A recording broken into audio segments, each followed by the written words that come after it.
Take you to Kogi State, where the government says it's committed to strengthening power supply as part of efforts to boost the state's capacity to attract investors and stimulate economic growth.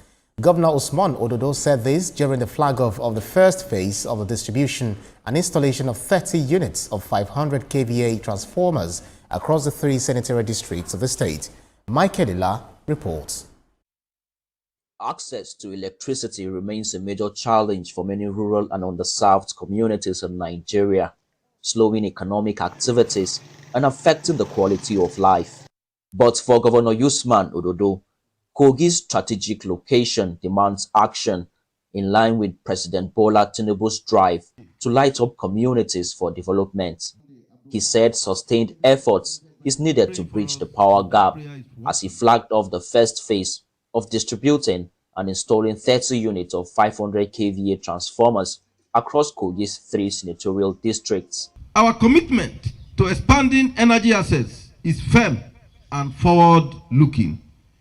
We will continue to invest in electricity infrastructure and explore renewable energy solutions, ensuring that no community in Kogi State is left behind. The governor assured fair distribution and urged residents to protect the transformers, noting that success depends on collective responsibility.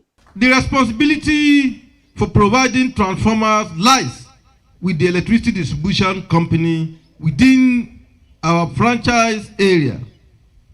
But when our communities experience persistent delay and unmet needs, we refuse to fold our arms. We took action because leadership is not about shifting blame, but about finding solutions. Key players emphasized that the initiative will improve Kogi's urban and rural power infrastructure, expanding access one community at a time. 14 sites were found suitable in Kogi West. 11 sites were found suitable in Kogi East. 21 sites were found suitable in Kogi Central. In the spirit of fairness and inclusiveness, His Excellency guided that for the 30 number 500 kVA, 10 each of the senatorial districts is what to be installed.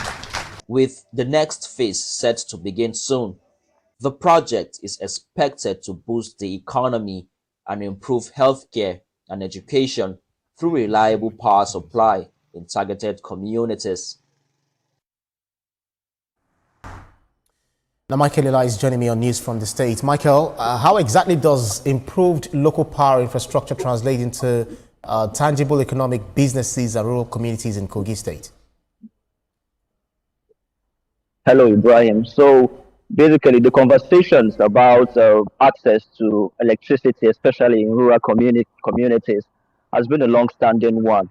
But what this flag off intends to do is that, as the conversation always does, is that it will increase the business activities. It will increase access to inputs for farmers.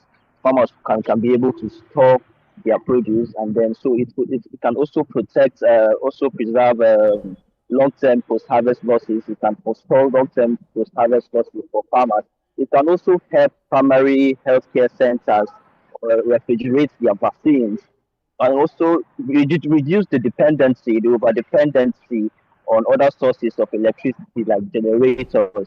So what basically this provision of these transformers can do for the communities is overbearing, Ibrahim.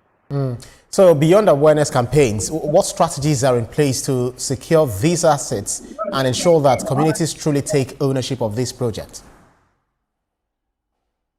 So the government, I personally asked the Commissioner for Energy and Rural Development. I asked him this question about maintaining these assets and then securing them. So what he said was he gave me the assurance that, considering that this is the first phase of distribution, they are setting out monitoring teams to inspect and see how the disbursement and even the installation of these assets. So they are setting out monitoring teams, also observing to see how they will go, how the results they are going to yield before they launch the second phase of distribution. So basically, the effort is to maintain observation while inspecting the distribution and installation of these assets across the communities in the three senatorial districts of Kogi State.